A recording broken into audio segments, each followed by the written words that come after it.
All right, the topic for today is whether or not you should lower your bike.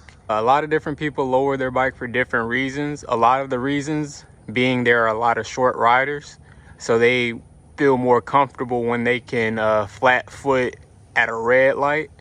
But lowering your bike also has performance applications. Lowering your bike allows your bike to be more aerodynamic, meaning there's less air drag underneath the bike when you're going at high speed. Lowering your bike actually helps you reduce the wind drag as you accelerate at those higher speeds. This particular bike is probably lowered about 4 inches, I'm estimating. It's sitting about 3 inches off the ground right now. And then we're just gonna talk about the different pros and cons of lowering your bike. I would say the pros are it will give you a lot more control. Like stock height bikes tend to be pretty high, and you can't really flat foot at red lights, which can be a negative for a lot of people. Being able to control your bike, like for instance, this bike is probably about like 450 pounds, but it feels way more controllable because it's so low. My other bike, on the other hand, being so high, this is a 1200. My other bike is a 1000, and the 1000 actually feels a lot heavier just because it's not as low.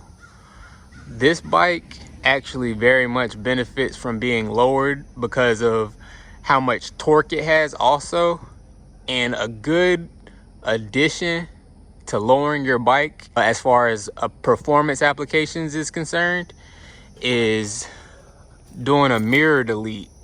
When you do a mirror delete, it actually reduces the aerodynamic drag even further, giving your bike a real good feeling of cutting through the wind when you're accelerating at high speeds. The cons of lowering your bike: the ground clearance is reduced, meaning you're not going to be able to get as steep of a lean angle when you're going around corners or twisties as you would on a stock height bike. That can be a downside to some people, but realistically speaking, on a bike like this, I've actually dragged my foot on some corners and some turns. But basically, if you get up on your tippy toes and get your foot way out of the way, it shouldn't hinder your ability to corner or go around turns at a decent lean angle. I'm not talking about knee dragging. I'm not talking about getting all the way elbow dragging. I'm not talking about all that. This bike is stretched anyway. I couldn't do that anyway. But those type of cornering styles, like everybody likes going around corners fast, but lowering your bike does reduce that. It does not allow you to get as steep of a lean angle on your bike. That's pretty much, I would say, the only con, the ground clearance. Other than that, I feel like lowering your bike is a necessity. I feel like everybody can benefit from having a lower bike from a control aspect, just being able to flat foot your bike. Even taller people, it feels a lot more comfortable, and the aerodynamic drag aspect of going at high speeds without having that wind drag on your bike, coupled with the mirror deletes, makes your bike a lot more aerodynamic. You know how they say that buying a motorcycle is the easiest way to feel like you're flying. It's a real literal aspect, because these bikes accelerate at such a high G-force that it's literally like flying. You're not it's not like a regular vehicle. It's not like a car or something that, you know, a spoiler or something like that. Lowering your bike will drastically make you feel like you're flying, like you're cutting through the wind at high speeds.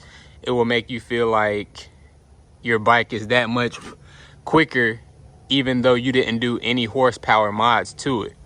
That, coupled with a stretch, will let you leave a lot harder. But I feel like a stretch is just particularly for straight line speed, but I feel like anybody, even those that like going around corners fast, twisties, anything like that, could benefit from lowering their bike. If you found this content useful, I would like you to like, comment, and subscribe. There'll be more content like this coming to the channel, more informational motorcycle tips, tricks, and modifications. Thank you very much.